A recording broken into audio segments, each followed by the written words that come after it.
ഇന്ത്യയിൽ നിന്നുള്ള ആദ്യ ഹജ്ജ് വിമാനം ഈ മാസം 24-ന് മദീനയിലെത്തും.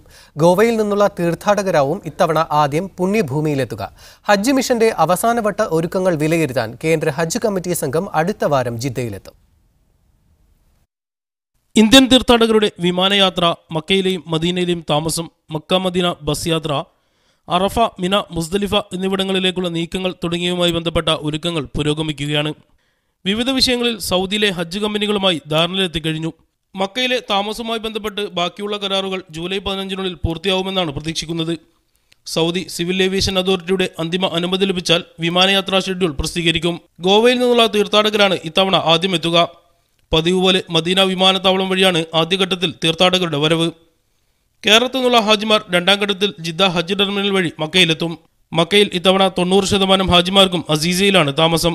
മസ്ജിദുൽ ഹറാമിന് 1 കിലോമീറ്റർ ചുറ്റളവിൽ 12,000 ഹാജിമാർക്കാണ് ഗ്രീൻ കാറ്റഗറിയിൽ അവസരം ലഭിക്കുക. മുൻ വർഷങ്ങളെ അപേക്ഷിച്ച് ഗ്രീൻ കാറ്റഗറിയുടെ പരിധി 500 മീറ്റർ കുറച്ചിട്ടുണ്ട്. ഗ്രീൻ കാറ്റഗറിയിൽ റൂമുകളിൽ ഭക്ഷണം പാചകം ചെയ്യാൻ അനുമതിയില്ല. അസീസയിൽ നിന്നും ഹറമിലേക്കുള്ള യാത്ര, മക്ക മദീന യാത്ര എന്നിവയ്ക്ക് മികച്ച ബസ്സുകളാണ് ഏർപ്പെടുത്തിയത്. 20% ഹാജിമാർ വർദ്ധിക്കുമെങ്കിലും മികച്ച സൗകര്യങ്ങളാണ് ഒരുക്കുന്നതെന്ന് ഇന്ത്യൻ കോൺസുൽ ജനറൽ മുഹമ്മദ് നൂർ റഹ്മാൻ ഷെയ്ഖ് പറഞ്ഞു. കേന്ദ്ര ഹജ്ജ് കമ്മിറ്റി ചെയർമാന്റെ നേതൃത്വത്തിലുള്ള സംഘം ജൂലൈ 12 മുതൽ 15 വരെ സൗദിയിൽ സന്ദർശനം നടത്തും. 600 ഉദ്യോഗസ്ഥരാണ് ഹജ്ജ് മിഷന്റെ പ്രവർത്തനങ്ങൾക്കായി ഇന്ത്യയിൽ നിന്ന് ഡെപ്യൂട്ടേഷനിൽ വരുന്നത്. ജൂലൈ 15 ശേഷം ഇവർ സേവന രംഗത്തുണ്ടാകും. റബി മുഹമ്മദ്, മീഡിയ 1, ജിദ്ദ.